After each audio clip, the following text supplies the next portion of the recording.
couldn't one say that a large part of the population in the 21st century live a life like because they avoid conflict, they say what they think pleases their spouses or their bosses instead of telling the truth? Oh, yes. They do what is convenient at every given moment instead of saying what they really want. Yes, well, perhaps not at every given moment, but they certainly fall prey to that temptation. It's conflict avoidance, yeah. Well, as a psychologist, psychologists deal with a variety of problems, but I would say the two most common normal problems are anxiety and depression. That would be one class.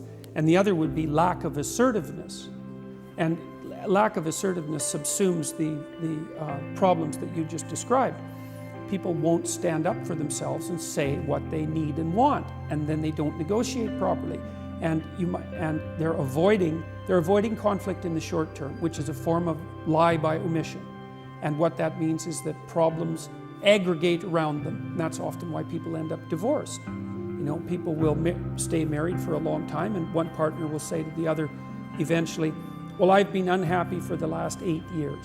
It's like, well, that might have been something to announce in increments, say weekly or even daily, long before everything accrued to the point where the only possible solution is a catastrophic dissolution. There's a lot of conflict involved in setting a relationship straight. You have to let each other know who you are, and because you're different, that's going to cause conflict. You're going to conflict about whose job takes priority and when. You're going to have conflict about how to spend your free time, about how to raise your children, about how to manage the domestic economy, about what disciplinary strategies you should use, about where to vacation, about what to eat.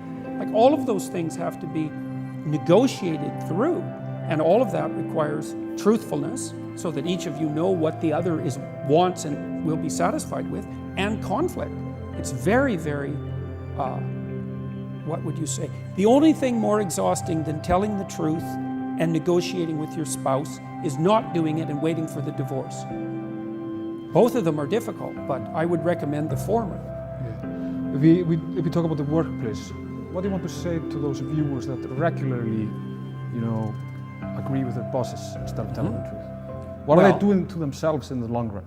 Well, they're taking the soul out of their work. Let's say, well, just imagine for the sake of argument that you encounter one annoying thing a day at work, a small annoying thing. And then let's say, for the sake of argument, that you could have a little battle about that and improve it somewhat. Or you could just say it doesn't matter. It's like, probably doesn't matter today, or it might not even matter tomorrow, but if you make 1,000 decisions like that, which you will do over 3 years, then now you have 1,000 things bugging you at work. And if you wait for 5 years, then it's 2,000 things. And the same thing happens with your kids, and the same thing happens in your marriage. Those things accrue and they turn into a monster. Yeah, but you would agree that conflict avoidance is practical sometimes. So people do it to just go on with their lives. No, I don't actually. I think in a marriage, for example, there's almost nothing so small you shouldn't fight about it. But the question is, what does fight mean? It doesn't mean win. Like if you and I have a relationship, let's say it's a business partnership, it doesn't really matter.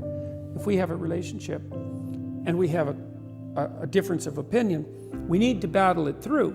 But the purpose of the battle isn't so that your viewpoint prevails or that my viewpoint prevails, because either of us might be wrong. The purpose is to engage in the conflictual exchange of opinion so that we can see a joint path forward to peace. And that's the thing, is like, if you're fighting with your wife, the first thing to remember if you're fighting with your wife is you have to live with her. So maybe beating her in the argument is not the right outcome. What the right outcome is saying what you have to say, listening to what she has to say, and see if you guys can come up with a mutually agreed upon solution that will make the problem go away.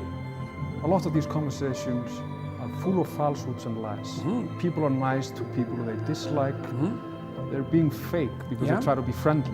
Yeah. I mean, is it in fact morally wrong to live your life in that way? Yes. It is. It is. I mean, you can't avoid the necessary conflict of negotiation towards peace.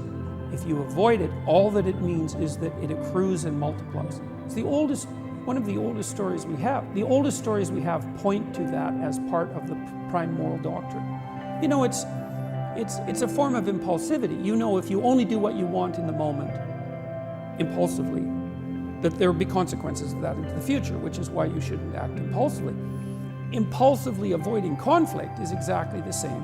And same problem. People know this, you know, if someone's casually rude to you, in a bus driver, for example, and there's always the possibility that you'll stew for hours over what you should have said. It's like when someone transgresses against you, let's say, you have to say what you have to say. You don't have to say it as if you're the totally correct authoritarian tyrant. You can say it in a spirit of inquiry, you know, because there's always the possibility that you're wrong and you want to listen. This is also why you want to listen to your partner, your spouse, even if what they're saying to you is you find very annoying. It's always possible that they're right, and you should listen, because if they're right, then they can stop you from heading for trouble in the future.